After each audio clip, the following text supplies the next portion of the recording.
This is quite an interesting chapter. This is with regard to uh, different kinds of formation of partnership. What is a principle? What is the relationship among the partners? How do they carry on business? And in this particular unit, I mean to say the partnership as a whole will be talking about the general nature, differences of its nature from other kinds of businesses. Then we'll be talking about the various kinds of partners. Then we shall be talking about what about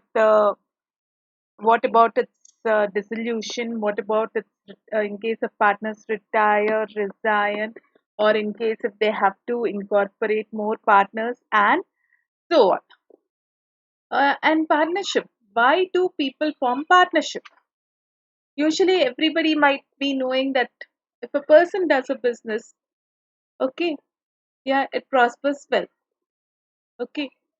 But in case if he wants to expand business, he wants to make into a big business, yeah, how can he do that? He can collaborate with another person or another couple of people, come together so that they can contribute more capital. More capital means more money. Yeah. And then they expand the business. Once they expand the business, definitely there is a greater chance of having higher profits, higher income, and definitely in case of losses also they have to bear losses according to their share. Partnership. What exactly is partnership? Group of people coming together to conduct a business and sharing profits. Is it that simple? Yeah, definitely. But it has been mentioned in a particular act. This particular act is called as Partnership Act. And this particular act was incorporated in 1932. Yeah. Why did they incorporate the same?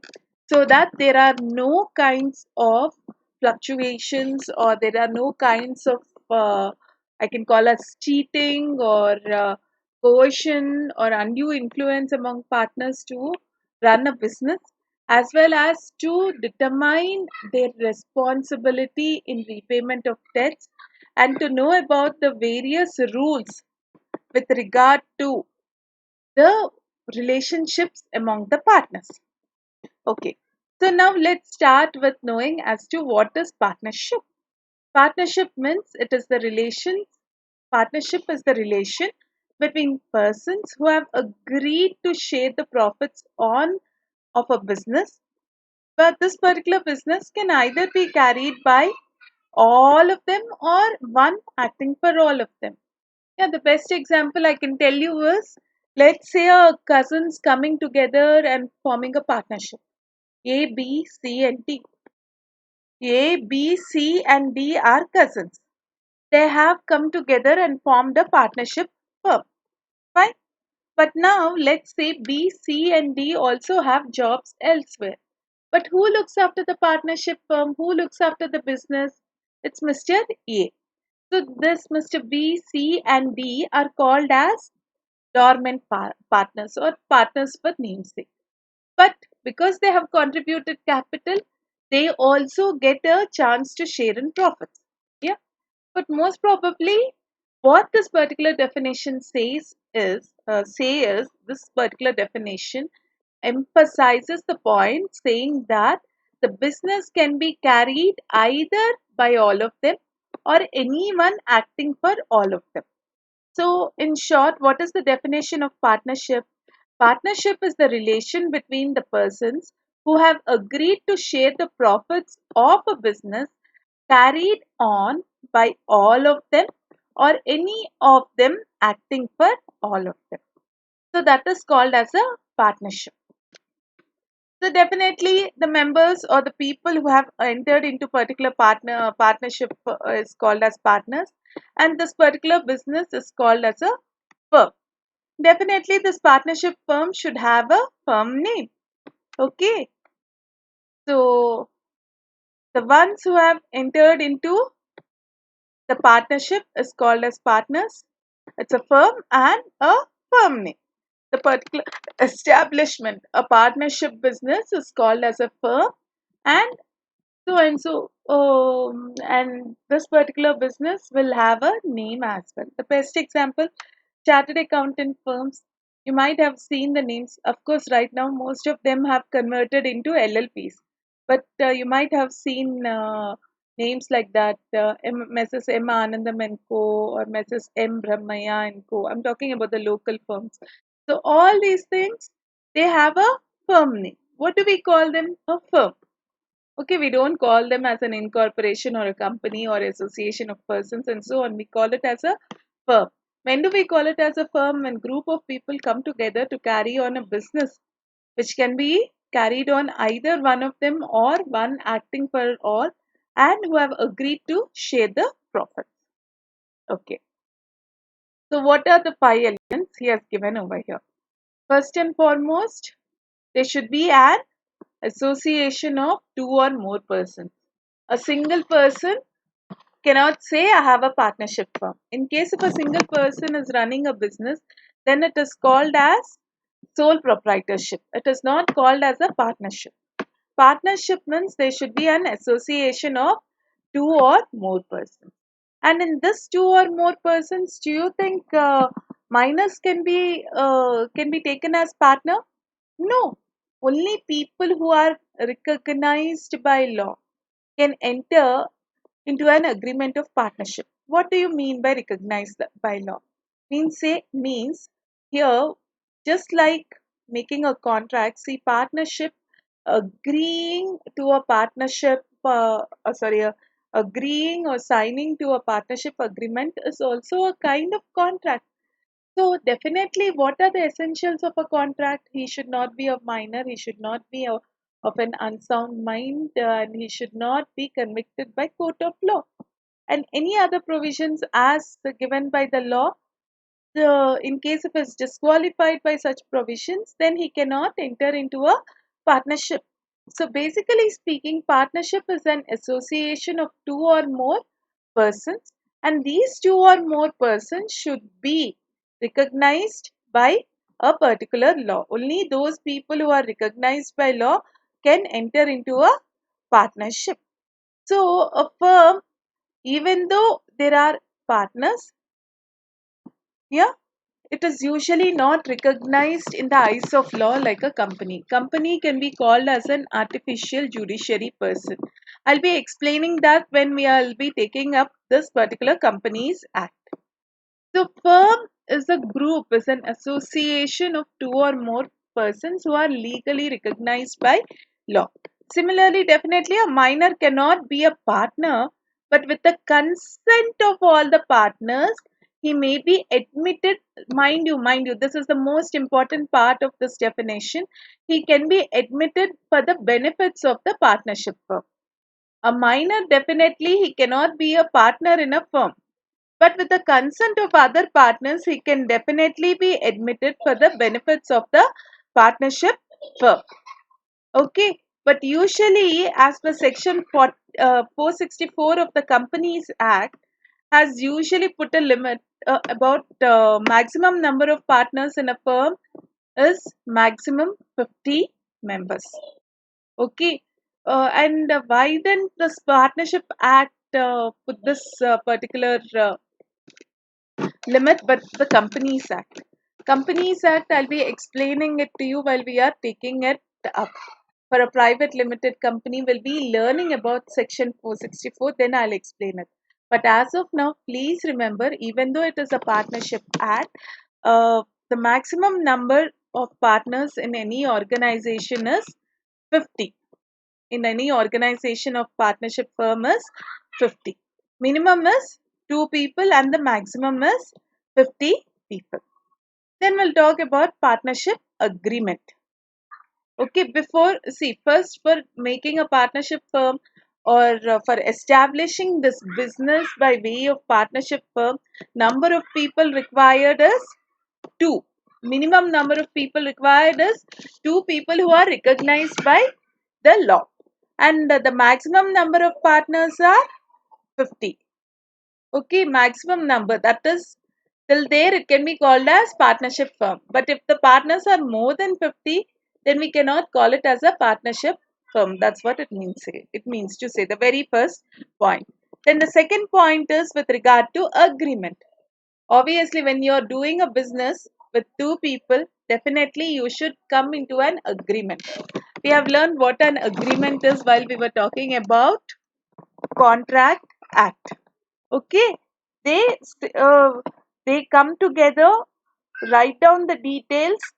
Yeah, write down the details and the consideration among the partners, the responsibilities with regard to business. In case if they have contributed any capital, what is the interest to be paid to the partners, and so on. We have a complete details about the agreement.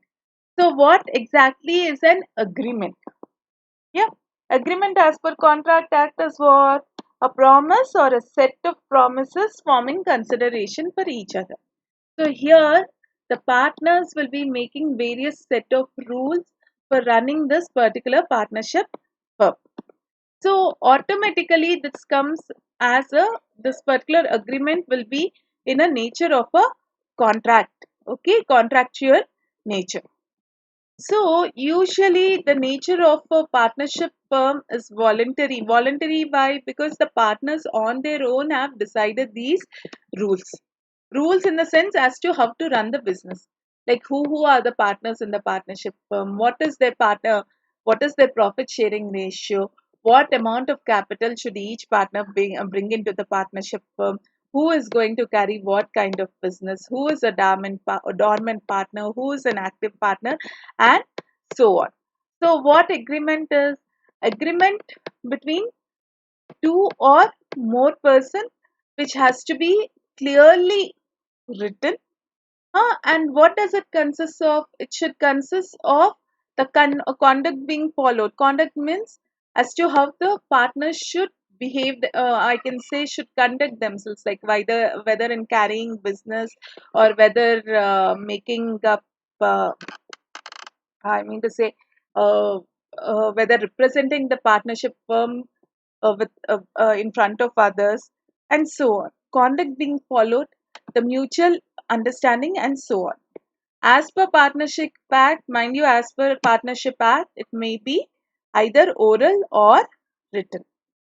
Partnership agreement means it should be clear. Express means clear. As I have told you a number of times in the previous sessions also, partnership agreement means it should be clearly stated. Okay, so please underline these particular points in this. Sorry, 1 second. Let me zoom it. Yeah, there must be an agreement. There must be an agreement. Please underline from this. Looks like there's a problem with my system.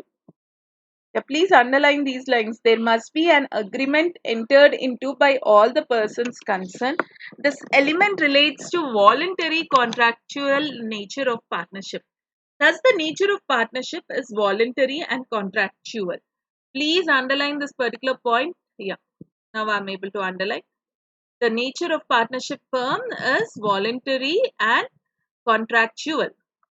So, an agreement. So, what should this particular agreement explain? This particular agreement should be clear. It and usually once when there is a partnership agreement, it also that implies about the particular acts performed by the partners, the consistent course of conduct being followed by the partners, and the understanding between them. This particular agreement can be in oral or in writing. Mind you, agreement is one of the most important parts of this partnership chapter, which we'll be learning both here in foundation as well as in IPCC. Then we'll talk about business. See here, this particular head called as business had been explained in two propositions. Business means what? It includes every trade, occupation, and profession. Profession like a chartered accountants firm or a law firm or let's say an valuers firm, engineers firm, and so on. Trade is it can be anything, trading in any kind of mercantile goods. Occupation also similarly, it can be a service oriented industry like a multi speciality hospital run by a partnership firm. Okay, and so on. The next thing is, the first proposition is, there should be a business. Business means what? Contributing capital and earning profits. The second motive of the business, first thing is, there should be a particular trade or a mercantile business, mercantile merchant based business, or a profession based on which the second motive, what is it? Acquisition of gains. There should be business, and from that business they should be getting profits. Unless and until an organization is incorporated, I mean to say here, incorporated means has been put into existence with these two compulsory things, that is existence of business and getting profits, then only it can be called as a partnership firm and a partnership business. You can't call a service oriented organization whose main motive is whose motive is service and not profits as a partnership firm. So usually when I say business, there should be existence of a particular trade, occupation, or a profession, and this particular trade, occupation, or profession should result in profits. Then only it is called as a partnership firm. In case of no such aspects are present, then it cannot be called as a partnership firm. There should be an existence of a business, and this business should result in gains. Then the next one is, of course, sharing of profits, which you might have seen in your problems in accountancy also. Profit sharing ratio. The sharing of profits is very, very essential feature of partnership firm. Okay, everybody should agree to share profits in whatever manner they chooses. But here, okay, fine. Profit sharing ratio will be present in your partnership agreement. Okay, partnership D. But in case, what about losses? Losses here, the law assumes is not an essential element.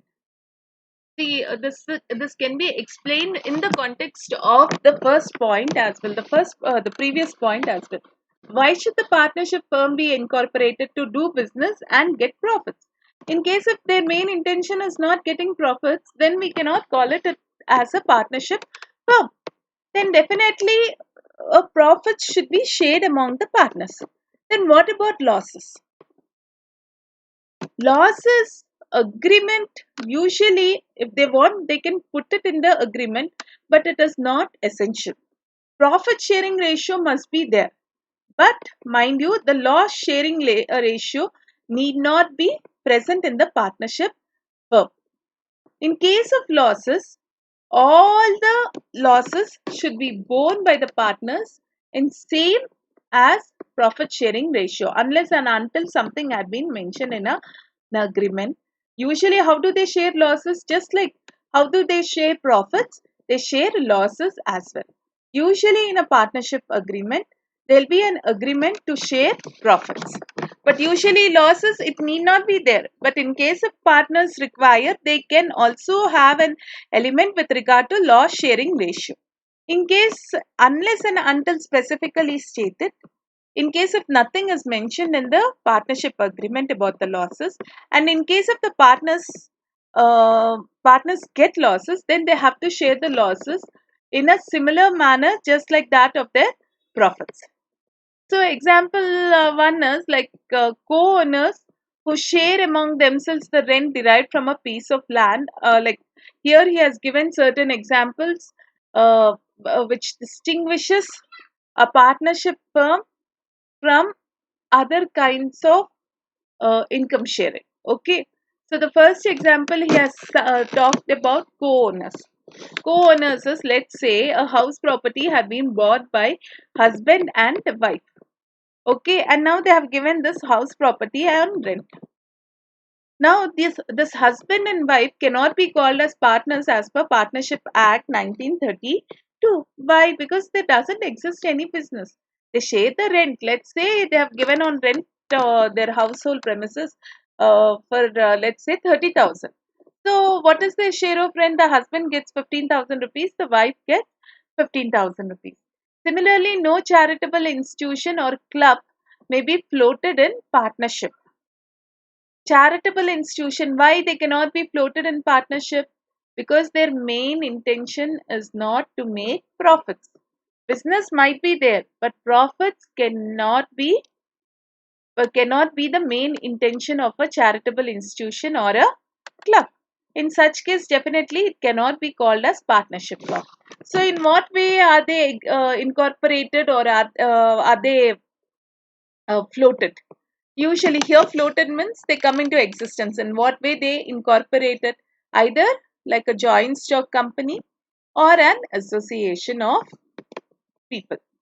The next one is X and Y buy certain bales of cotton which they agree to sell on their joint account and to share the profits equally. So easily you can say that X and Y are partners. Yes or no? Why? Because they pass the test of conducting a business, and second thing is earning profits. Yes or no? So definitely X and Y the is called as are called as partners. Okay. The next one is the business can be carried on by all or any one of them acting for all. This is usually this one had been usually given in the this one the statement usually is given in a partnership agreement. So the business can be carried by all partners, or it can be carried by any one partner acting for all, which I have just discussed well at the beginning of this lesson. This is the basic cardinal in means the basic principle of the partnership law. See, there should be a contract of mutual agency. Agency means what? One partner represents the other partner also. Let's say A, B, C, D are partners of A, B, C, D and Co. a partnership firm.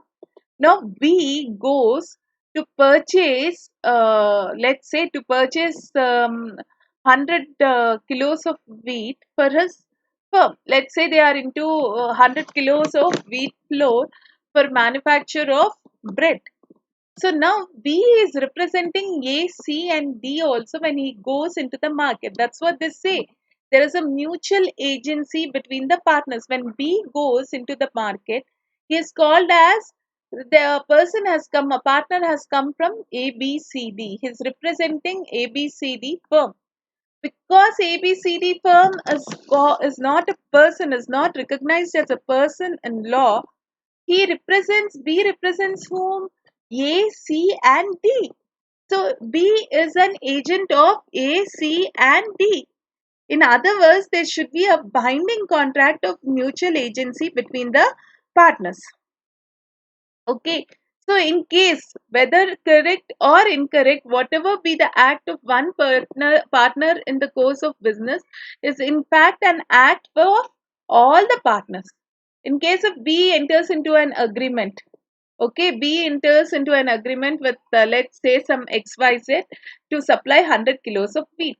XYZ now happens to be fraudulent, okay, and he doesn't properly supply good quality of wheat. That doesn't relieve A, C, and D of the loss born because of B. Now A, C, and D cannot say, "Oh, this is the contract which had been agreed by B, so I cannot bear this loss." They cannot do that. They have to bear it. Why? Because all of them are agents. They have a mutual agency among themselves. Agency means what? A person like an employee is an agent of an employer. Okay. An act of one partner in course of business of the firm is in fact an act of all partners.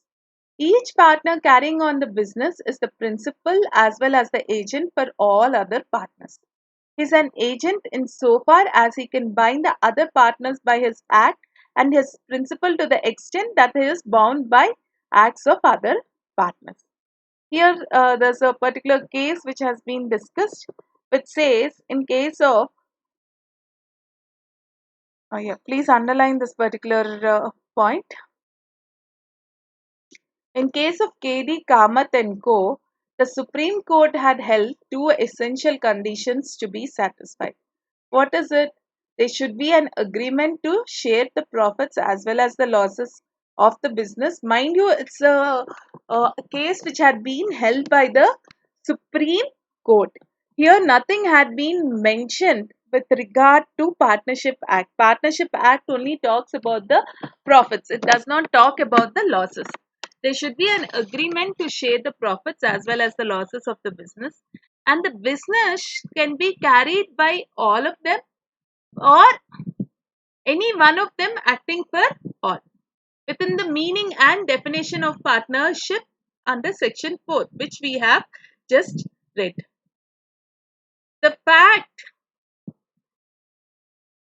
yeah, I've highlighted this, the fact that the exclusive power and control or by agreement of the parties is vested in one partner, or the further circumstances that only one partner can operate the bank account on borrow or borrow on behalf of the firm, are not destructive of the theory of partnership, provided these two essential conditions mentioned are satisfied.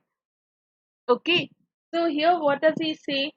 Definitely, when the partnership has been formed in accordance with section 4, that is carrying on business for purpose of profits, and whether that particular business is being carried by either one or all, in that situation all the partners are bound by the actions of one single partner. Just now I have explained you with the help of an example A, B, C and D. Now let us talk about the case study. Uh, or I'll talk about this particular case study with regard to Shanti Ranjan Das Gupta versus Dasairan Murzamal, just after explaining the other aspect with regard to Partnership Act. That is, how do we determine the true test of partnership? From now till this discussion, what did we understand? There should be an agreement. The agreement is to share profits, and the business can be carried by or any one or all of them, which had been just discussed. You can just go through this paragraph once again. Partnership is created by agreement and not by status. So, what is created by status? Money. Status is what, like in case if a person is born in a particular family, then he gets the family name, right? If a particular person is born in Kapoor family, he gets the Kapoor name. In case of a particular person is born in, let's say, Khan family, he gets a Khan name. How did he get that name? Based on the status. That is because he was born in Kapoor's family, Kapoor, or Khan family, Khan. But in that situation, partnership cannot be incorporated like that. That is, it cannot be started or created by its status, but it is created by what? What is the base of partnership? It is created by an agreement. What is created by status? Like for example, HUF, Hindu Undivided Family, is usually a family business. Yeah. Like for example, here he has stated that the members of HUF carrying on a family business as such, or a Burmese Buddhist husband and a wife carrying on business as such, are not partners in such business. Okay. Here only because, see, if let's say if a person belonging to another country has joined an HUF, that is Hindu Undivided Family. Okay, Hindu Undivided Family consists of father, mother, I mean to say grandfather, grandmother, cousins, father, mother, everyone. Okay, we'll be discussing about that in detail later. In case, let's say the daughter had married a person from Burma. Now, this person, the husband, Burmese husband, cannot carry on the business as a HUF. Okay, in a HUF, to carry on the business as an HUF, compulsorily the person should be born in that particular family. But in case of a partnership firm, they can carry on the business based on the agreement. Usually, and sharing of profits, as I've already explained, the sharing of profits or gross returns whatsoever, uh, definitely has to be shared among all the partners. But As we have already explained in few, as I've already explained in few case studies before, usually profits arising from one particular party by joint owners will not make them partners. Why? Because it doesn't constitute as a business. They are not carrying any trade, occupation, or a profession. Usually, the sharing of profits. This is the same repetition of the point which we have just learned, saying that there should be a trade. A person, joint owners of the property, cannot be called as partners of an organization. Okay, and who usually cannot be called as sharing of profits, which does not constitute as sharing of profits in a partnership firm. Okay, that's what he explains over here. Like money lender, a money lender who has given certain money to a person who is about to engage in a business. In that case, it is called as a loan. He cannot call as a profit which is being shared by a partner here. This particular money lender cannot be called as a partner. Okay, these are the instances which they can ask you in multiple choice questions or true and false. This is quite important. Okay, what he says is these particular people, whatever money they receive from the profits, it cannot be called as a profit sharing ratio. Why? Because they do not occupy the post of partners. They cannot be called as partners. See, a money lender has come, has given some business, some money to run the business. But what separates him from a partner? Even a partner comes and puts in certain capital or money to run a business. For a partner to become a partnership firm, along with contributing money, whether he contributes or not, most importantly, he'll be carrying on the business, okay, with the profit sharing ratio, wherein that particular details are clearly mentioned in a partnership agreement. But in this particular case, in case of a money lender, there are no such agreement with regard to partnership is written. Whatever money he has given, they have to be paid in regular installments. So whatever installments is being paid to the money lender, they cannot call it as profit sharing ratio. That's what this particular example tells you. Not example, the rule tells you. Then, in case the receipt of payment by a servant or an agent as remuneration, that cannot be called as profit. That cannot be called as profit. In case of a widow or a child of a deceased partner, they receive some amount by the partnership firm as annuity. I mean to say some kind of help or annuity or royalty, that cannot also be called as share of profits. Or by a previous owner or part owner of the business as consideration for sale of goodwill or share of share of it does not itself make the receiver a partner. What do you mean by all these cases? In these cases, you're not supposed to say because the amount to them is being paid from the profits of the business, they cannot be called as partners and they cannot be called as profit sharing. It cannot be called as sharing of profits. Here you're repaying. Profit is an income from which you are repaying all the debts. Like so, all these people, a lender, money lender is called as definitely a person, a loan had been given to him, that is called as repayment of installments. It cannot be called as profit sharing ratio. Similarly, a servant, if money is given to a servant, it is called as remuneration or salary. But definitely not, it cannot be considered as a profit sharing ratio. Similarly, in case of a widow of a partner, deceased partner, a partner who had died, in case if she is receiving the money, it is called as annuity and it cannot be called as a kind of payment.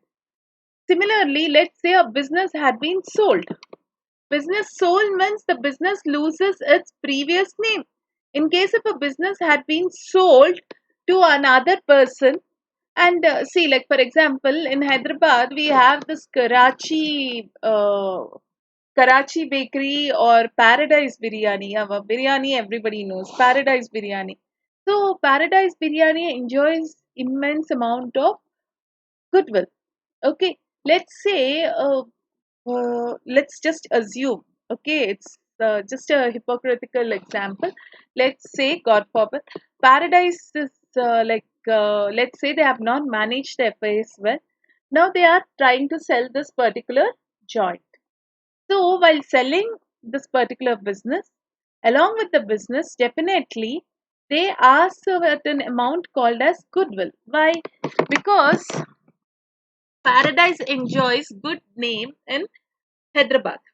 So that particular goodwill is usually paid in money. Along with the regular cost of the business, the purchaser usually pays certain additional money for getting that goodwill. Why? Because Paradise means everybody comes. In such situation, that particular goodwill should not be considered as profit sharing ratio. And the receiver, because he'll be only called as a seller of the firm, not as a partner. Okay, he's just called as a seller of a business. The person who has bought it, he'll be called as a partner, and when he runs the business, he'll be getting certain profits. Out of that, he might be paying certain consideration for the purpose of goodwill, which had been bought by the previous owners of the business. Hope I'm clear. Sharing of profit is an essential element to constitute.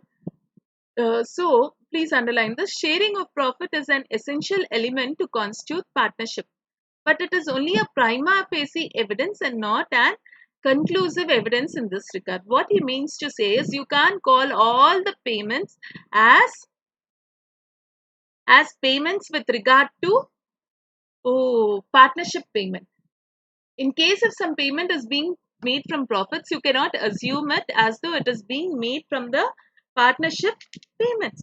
It pertains to different kinds of payments and that cannot be constituted as partnership firms. That's what this particular paragraph explains. I want you to just underline the last point wherein he says that where there is an express agreement, money clear agreement between partners to share the profit of the business and the business is being carried on by all or any of them acting for all, there will be no difficulty in the light of provisions of section 4 in determining the existence or otherwise of partnership. Okay, this is the main asset test to conclude whether a person is doing a business partnership with whether the person is a partner receiving share of profits in a partnership firm or is it is he receiving the payment in some other manner. So this is what is explained. This all becomes easy when there is an agreement. In case if there is no specific agreement, or in case if the agreement does not mention about this effect of partnership, then it becomes a difficult task, and section 6 of this partnership act has to be referred to while determining the share of profit. What exactly is the share of profit? All the uh, all the aspects which have been discussed above come under the aspects which cannot be considered as sharing of profits in a partnership firm. I said Partnership Act section 6 has to be referred. What do you mean by section 6? Yeah, regard must be had to the real relationship between the partners with regard to all the relevant facts taken together. Please underline this particular point. What do they mean? They have to see the relationship between the parties along with the details as regard to payment of money to any other person to determine whether it is another kind of payment or whether it is just a sharing of profit. The rule as per section 6 is very, very clear. See, in case all these have been mentioned in the partnership agreement, then we do not have any problem. But in case if such things are not mentioned in the partnership firm, then definitely it results in a problem. I hope you're clear with it. If you haven't understood it, please let me know. This is one of the most important parts with regard to this particular lesson. Agency. Just now, till now, we have been discussing about agency. I have given you an example as well. I'll just ask you to underline this particular point, which says that existence of a mutual agency is the cardinal principle of partnership law, and it is very much I'll okay, till here it's fine. It is the cardinal principle, money main principle in each partnership law. Money, whosoever acts on behalf of the partnership firm, he is acting on behalf of the partnership firm, and all the partners should be bound by it. Similarly, in case if the partners are acting on behalf of, or in case if the partners are not acting on behalf of, sorry, let me put it in this way: the partner who's carrying on, the partner who is into a partnership firm is both an agent as well as a principal. See, in case of a principal and agent relationship, whatever agent does, the responsibility is borne by the principal. Okay. So, in case the previous example, I have told you A, B, and C, even though B had bought 100 kilos of wheat from a fraudulent person, still A, C, and D are bound by it. Why? Because B, even though he's a partner, he has acted like an agent on behalf of A, C, and D. So you can definitely underline this particular point, which says, so the act of one partner done on behalf of the firm binds all the partners. Yep. So the act of one partner in the firm binds all the partners of a partnership firm. So if the elements of mutual agency relationship exist between the parties constituting a group formed with a view to earn profits by running a business, a partnership is deemed to exist. The other part is just the same thing, the repetition of what we have done. I wish to directly go to the case study which talks about Shanti Ranjan Das Gupta versus Dasiran Murzamul. See, usually whether here the Supreme Court had decided with regard to the relationship between these two people, whether they can be called as partners or not. Why they cannot be called as partners? Because these parties have not retained any record of terms and conditions of partnership. That is, they do not have, even though they say oral, there is no specific agreement to prove in court of law uh, stating that a partnership had been created. Moreover, okay, fine, there is no okay, there's no agreement, but still there should be certain accounts with regard to the business, but no such accounts were being maintained. Moreover, no bank account had been maintained for purpose of depositing all this money in the partnership firm. There was no written and similarly there was no written intimation to the deputy director of procurement. There was no written intimation to the deputy director of procurement with regard to newly created partnership firm. Okay. So, because all these 4 points have not been satisfied, there was no record of agreement, there was no proper accounts, or no account of partnership firm had been opened with any bank, and there was no written intimation with regard to newly created partnership firm. They have concluded that this particular arrangement between Santi Ranjan Das Gupta uh, cannot be called as a partnership firm. Now let us talk about the differences between joint stock company and a partnership firm. See, rather than highlighting, I'd advise in this particular cases, I want you to go through these particular points and highlight it for yourself. Why? I'll just explain it. They're quite simple to understand. Uh, because you might have had a faint idea of what a partnership firm is, what a joint stock company is, and everything had been given in either one line or two lines. So that's why I wish to just discuss about it. What is a joint stock company? Let me first discuss the meaning of a joint stock company. Joint stock company is an extension of partnership. That is, see, just now I told you, sole proprietor, an individual person cannot contribute a lot of capital for purpose of development. But in case of a partnership firm, let's say 4 partners, 5 partners, or 50 partners, they come together and contribute capital. So that more money means they can do, they can expand business and they can definitely get more amount of profits, right? Now, joint stock company is something wherein we have more people more than 50. Why? They can contribute more capital. Yeah. Oh, and then definitely they can take up big businesses, and they can expand their business and they can get more profits which can be shared among everybody. But as per the for companies also, just like Partnership Act, we have got Companies Act. Companies Act recognizes company as a person. Mind you, it recognizes a company as an artificial judiciary person. But whereas a Partnership Act does not recognize a separate judicial person. Partners and partnership firm are one in the same, but the company and its members are separate. Members are separate, company is separate. Definitely, once when you sue a company, a director or a member of a company represents it in court of law, but he'll not be personally liable. I mean to say, penalties and all, definitely they can pay. It is called as a company. Company has a separate legal status. Company so and so company is given a name.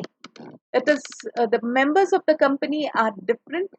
But whereas in case of a partnership firm, the members and the partners are, I mean to say, the partnership firm and partners are one and the same.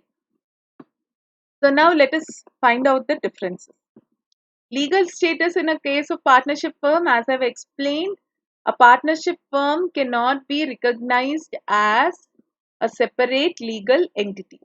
But whereas a company can be considered as a separate legal entity. They are separate altogether. Let's say some A to Z are members of the company of, let's say, XYZ company. XYZ company will be declared as a separate person. Like in court of law, if somebody wants to sue a partnership firm, they sue partners individually and jointly.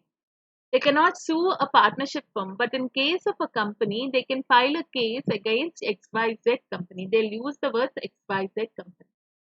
Then XYZ company will send people representing it to fight the case. But in case of partnership firm, the partners themselves have to come and fight the case. That's what it is called as separate legal status. Agency. Definitely in a partnership firm, every partner is an agent of other partners. Just now I have explained it to you, as well as of the firm. But in a company, that's the biggest advantage. A member is not an agent of other members of the company, and it does not bind him as well. Let's say A is a member of the company. Continuing the same example, now he has gone and he has purchased fraudulent proportion, he has purchased 100 kilos of wheat from a fraudulent company. Now this transaction will not be bound by other members. The company can definitely cancel it. The company can cancel this particular contract. I mean to say, the other people can definitely question R on his performance, question B on his performance. But in case of a partnership firm, no, A, C, and D are bound on actions of B. In case, as per Contract Act, if B files a suit, then A, C, and D will follow the suit. But here in a company, B, the other person, the other members A or C or D, whosoever can file a suit on this particular fraudulent company. So that's what agency rule applies only in a partnership firm, but not in a joint stock company. In case of profits, yeah, the profits should be distributed among the partners as per the terms of partnership deed. But the most thing is here, the joint stock company, they distribute the profits as dividend. But here there is no such compulsion. There's no such compulsion to distribute its profits among the members. Usually what they do is they carry it to reserves. Money they keep it for either plowing it back to the business. Money, whatever profits they get, they again invest it in the business, or they distribute it. Or what they do is they put certain profits in the reserves for meeting other kinds of liabilities, and some profits only, a certain percentage, they distribute it among the members. But in case of a partnership firm, usually it becomes compulsory to distribute all the profits among the members. What about the liability? The next point talks about the liability. What do you mean by liability? Liability means, let's say the partners have, for purpose of business, the partners have taken a loan from a money lender. Okay. Now the business had gone into losses. The partnership business had gone into losses. Okay. Now the money lender is demanding the partners their share. I mean to say, partners the money. Now, this particular partners A, B, and C, along with the capital invested in the partnership firm, they also have to drain out money from their personal savings to repay this particular money lender. Money they have to come out. That's what is called as unlimited liability. They have to sell their own personal properties, or they have to sell their share, sell their gold and all, and then repay that money lender. But in case of a person is a shareholder or a stockholder of a particular company, is only limited to that particular extent. That is, let's say he has bought 10 shares of 1 rupee each from a particular company. Now the company is in losses. So now this particular member need not pay money from his own savings to the money lender. 10 rupees, whatever is his contribution to the capital, that's all. Once he has paid it, that is the only amount of loss he is going to incur. He need not pay the money from his savings or from his property to the money lenders. But in case of a partnership firm, this particular person has to, each partner, along with the 10 rupees contribution to the partnership capital, has to contribute from their personal resources in case if they need to pay off any debts. That is called as unlimited liability. Please underline the whole point. And what do you mean by one second, excuse me. Yeah, we were discussing about the extent of liability. In case of a partnership, as I've already explained, the liability is unlimited. In case of a partnership experiences losses, definitely the partners, along with their share of capital, have to forego their personal property as well. But whereas in a company, the shareholders, yeah, the shareholders are the owners of the company, right? The shareholder has to contribute only to the extent of the share money which he had contributed. Let's say 10 rupees of 1 rupee each share. Only till there he'll get a loss. He need not contribute from his personal property. Why? Because company is recognized as a separate public entity. That's why his liability is limited. But whereas in case of a partnership firm, the liability of the partners is unlimited. Why? Because along with that 10 rupees capital, partnership capital, their share of capital, they have to contribute from their personal funds as well, because partnership is not recognized as a separate legal entity. The second part in joint stock company talks about calls on shares, which you might have already read in your accounts. See, usually they might be having certain calls. Calls will be invited. I suppose, I mean to say, a person, in case 10 rupee, let's say, cost of a share, one particular share in a company is 10 rupees. So sometimes what happens is, at the time of application for share, they pay only 5 rupees, and later they'll pay another 2 rupees, and finally on a call on share they might pay 3 rupees. That is called as calls. In case if the shareholder, a final call had not been paid and he has paid only 7 rupees, then he has to pay the remaining call amount. That is what, 3 rupees and he'll be liable only for that 3 rupees and not more than 3 rupees. That's what the second part of this particular statement explains to you. As a whole, please remember, in case of a joint stock company, the usually the shareholders liability is limited only to the extent of the value of share. In case if there are any unpaid calls on shares, then definitely that unpaid call on share only needs to be paid. Okay. In case of what about the property of partnership firm? Property is in case if all the partners have come together and bought one particular building for conducting business, or they might have bought certain farmlands or gardens, whatsoever is the property, it is called as joint estate of all the partners. And in case it can be it can be distinguished, or rather than in case, I can call it as distinguished from the separate estate of any of them, and it does not belong to a body distinct in law from its members. Here what it means is, usually whatever is the property bought by the partners, it belongs to the partners as a whole. As a whole, the firm's property is that which is the joint estate of all the partners, as distinguished from the separate estate of any of them, and it does not belong to a body distinct in law from its members. So, what does it mean? Even the point seems a bit confusing. What does it mean? It means all the partners have a share in that particular property, usually in the ratio of profit sharing ratio, unless and until something is mentioned in the partnership deed. The firm's property is that which is the joint estate of all partners. Whatever is the total property of each partner, that comes as property of the partnership firm. Let's say A has got two houses.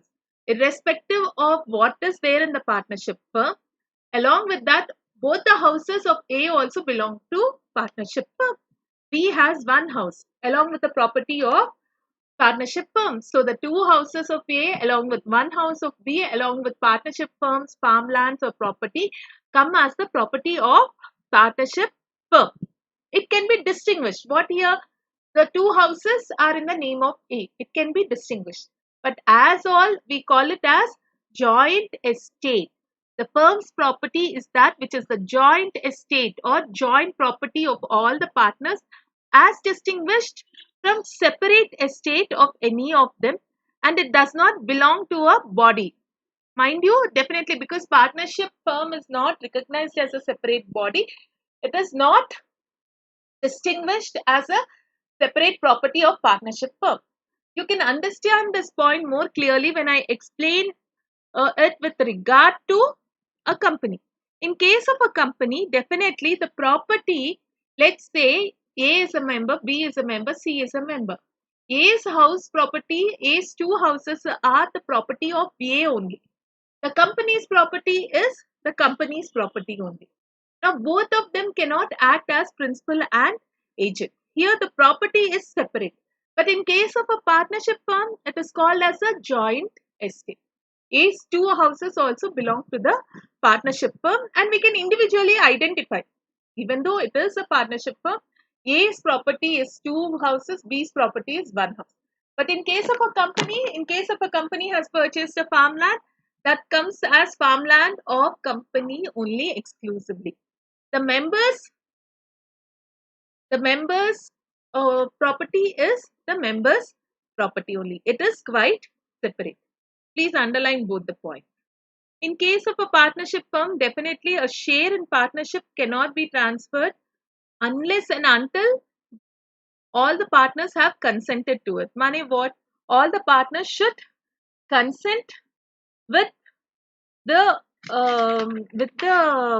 partner who wants to transfer his share, then only he can transfer his shares. But in case of a company, as per the provisions given in Articles of Association of the company, Articles of the Association is the charter or the set of rule book of the company, and as per Companies Act, they can definitely transfer the shares. They need to take the consent of other members.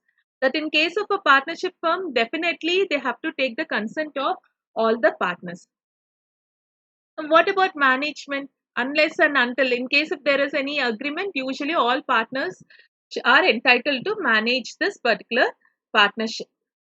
But in a company, mind you, as even though the shareholders are considered as the owner of the company, they definitely do not participate in the management. Management, for that, they appoint certain employees or the directors appoint certain employees. Yeah, these directors look into the management. But definitely they need to know as to what is happening in a company by attending various meetings, coming, voting. They indirectly participate in the management, but usually they don't directly participate in the management. For a partnership firm, definitely registration is not compulsory, but as I told you, those basic three laws are compulsory. There should be a business, it should be carried by one or all of them, and the business should be for making profit. For company, compulsory registration. Unless and until a company is registered, it cannot come into existence. And winding up, definitely winding up is what? Closure of the business.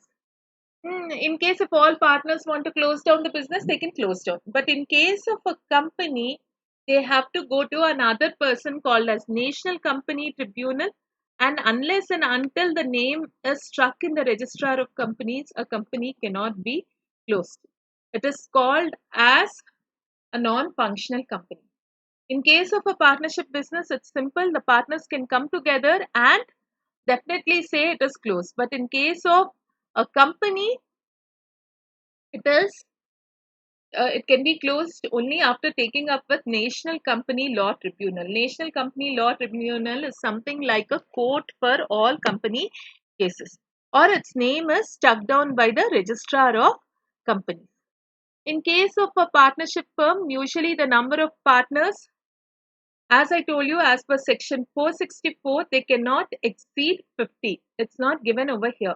But in case of an association, that is what we have learned is previously is the number of partners cannot exceed 50. But in case of an association, they cannot exceed 100. Okay. So you can just go through this, and that's why I'm highlighting these particular points. In any association, shall not exceed 100, and in case of a company, they should not exceed 50. Restrict the present limit to 50. In case of a private limited company, yeah, the minimum number of members is 2, but whereas the maximum number of members are 200. Okay, the minimum number of members are 2 and the maximum number of members are 200. And in case of a public limited company, uh, it, uh, it is more, it can be more than 200. It can be innumerable. There's no specific limit as such. But the minimum number of companies, sorry, minimum number of members, please underline this particular point also. There looks like there's some problem at my end. Yeah, I'm highlighting it. Yeah, it should not be in less than 2, but it can have number of members can extend till 200. And in case of a public limited company, minimum 7 members should be present, and the maximum limit, as I told you, is unlimited. Now let us discuss the differences between partnership and a club. See, club means don't go by other way. Club is a group of people coming together to promote a certain cause, like football club to promote people playing football, or let's say maths club to get together people interested in maths and do problems. So club is something, it's an association of people formed with the object of not earning profit but promoting some beneficial purposes such as health club is to improve like health club may be incorporated for purpose of increasing awareness of health and exercise among people, or providing recreation among members and so on. But partnership, as we have learned, association of people for purpose of what?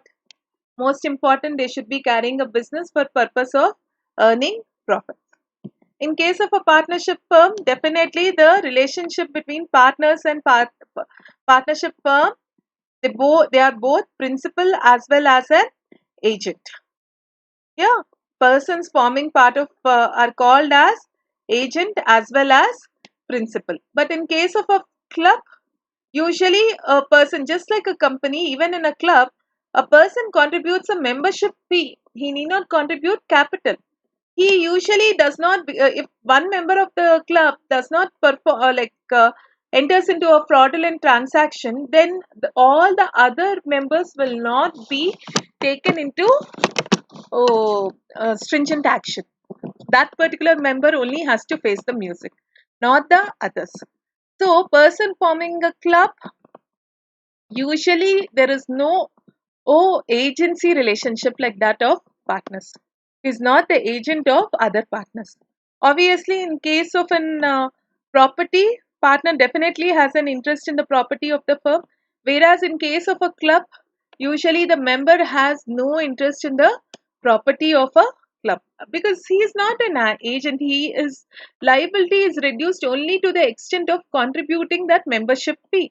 But here, in case of a partnership firm, usually he is concerned with everything with regard to partnership firm. Why? Because partnership firm is not recognized as a separate entity. Moreover, he has to act as an agent as well as principal to all the partners. All partners are principals as well as agents of other partners. In case of dissolution, usually dissolution is slowly winding up. In case of a dissolution of a partnership firm, in case if there is a change in partners or in case if the business is not running to its full potential, then definitely partnership can be dissolved. But in case of a club, usually members can come and change, but that does not affect its existence. Of course, to a certain extent, it might affect, but definitely it will not affect like the way it affects the partnership firm. Now, let's talk about the differences between partnership firm and HUF, the last topic for today. See, HUF usually is a joint family.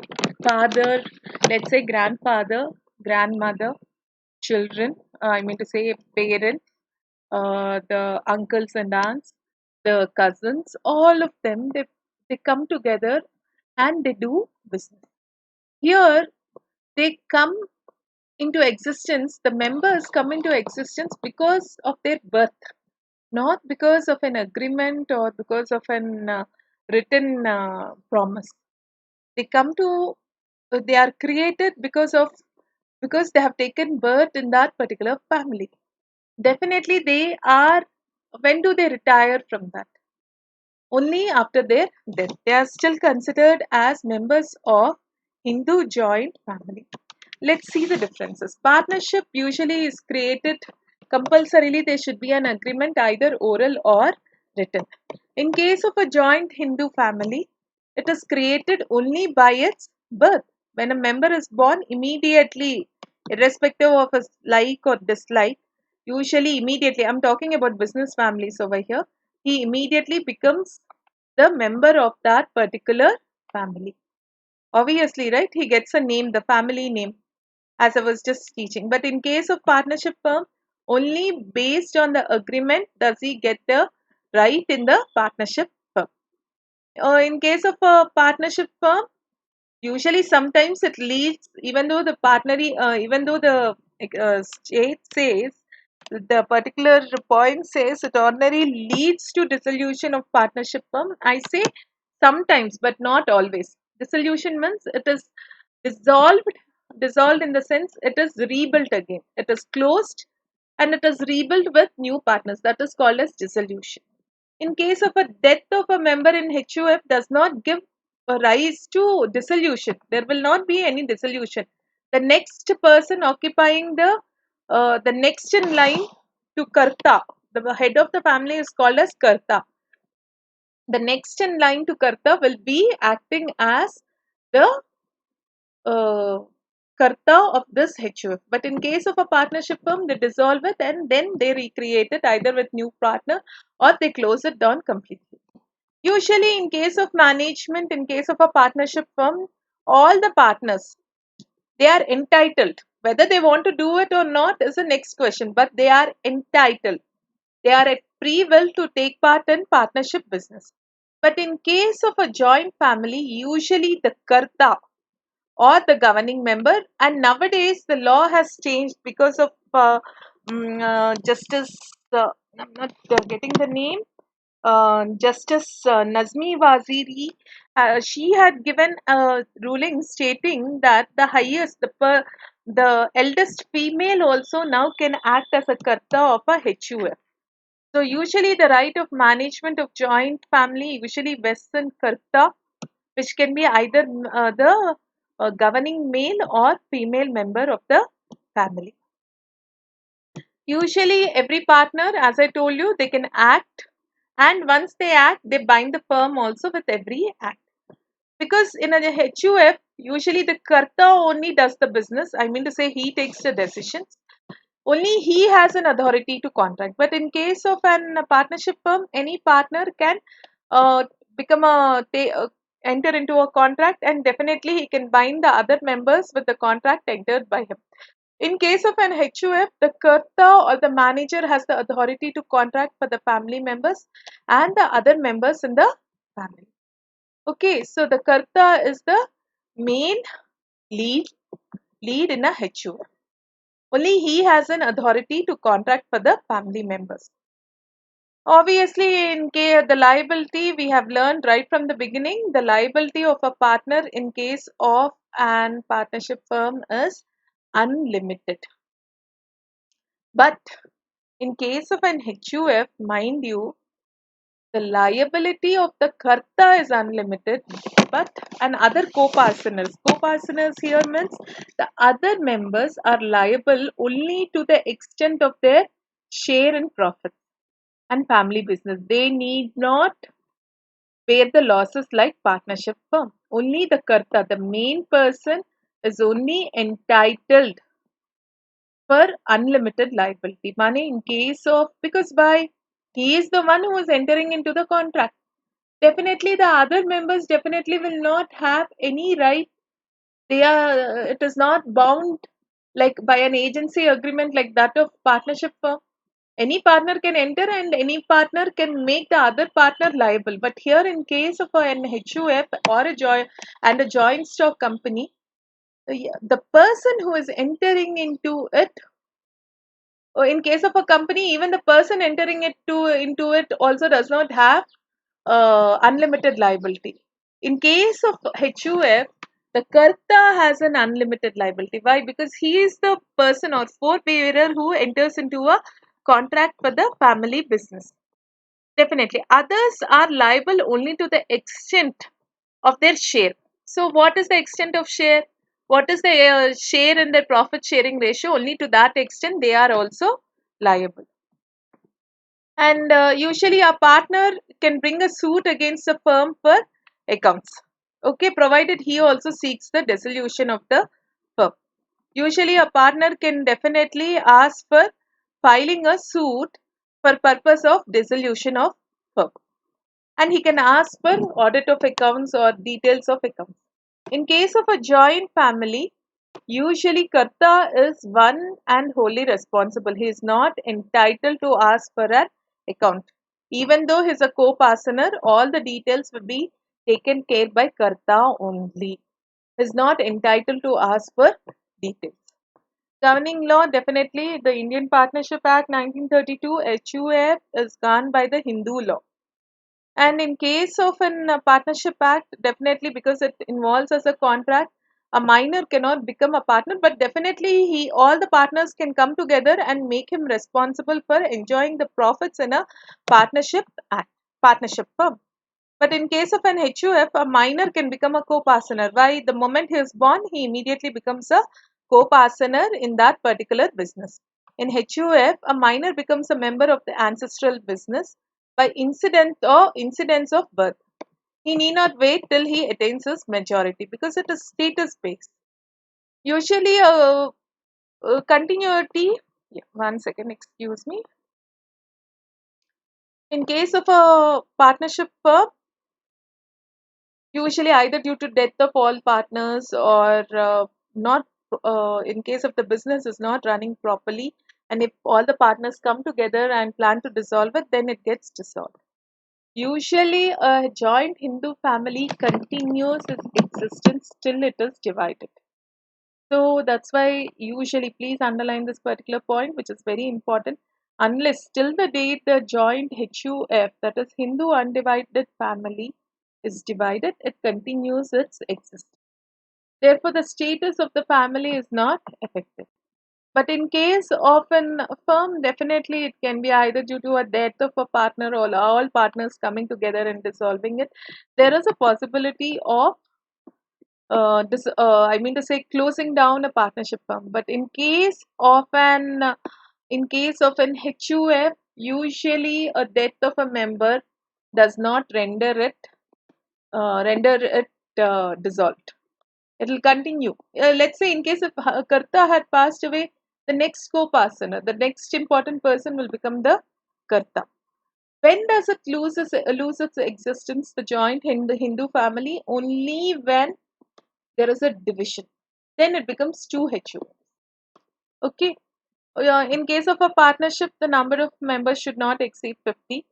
Usually, members of HUF can be unlimited depending upon the families and their children. So you can just mind it. In case of a partnership firm, members should not exceed 50. But in case of an HUF, usually they can be unlimited in number. Please underline this particular point. The share in business, uh, usually unlimited in number. Now, please underline this particular point also. The share, definitely as per agreement, as per partnership agreement. In HUF, usually there is no definite share. Depending upon the profits in business, the share of profits or interest will be a fluctuating one. Depending upon the decisions taken by a karta, it will be a fluctuating one. It is capable of being enlarged by deaths in the family or diminished by births. In case if there is a death, then definitely the other person can also get his share. In case if there is a further birth of another co-partner, definitely the share might be reduced to a certain extent, or the other co-partner might not be given anything. So depending upon the decisions made by a karta, the Hindu HUF, the HUF, Hindu undivided family continues. But in case of a partnership firm, the partnership share is clearly written in an agreement. So these are the basic differences between HUF and a partnership firm. Hope you have gone through it carefully and have understood it. In case of any doubts, please let me know. With this, I am closing this particular topic, the lesson of first lesson in this topic, partnership firm. We were discussing about the Indian Partnership Act. I've just explained about the essential elements and as to how to know whether a particular firm is a partnership firm and how do we distinguish different transactions from that of profit sharing ratio. Then we have discussed about the differences between partnership firm and a joint stock company, club, and an HUF. The other two aspects, that is with regard to co-ownership and association, I'll be taking up in the next session. In case of any doubts, please let me know. Thank you.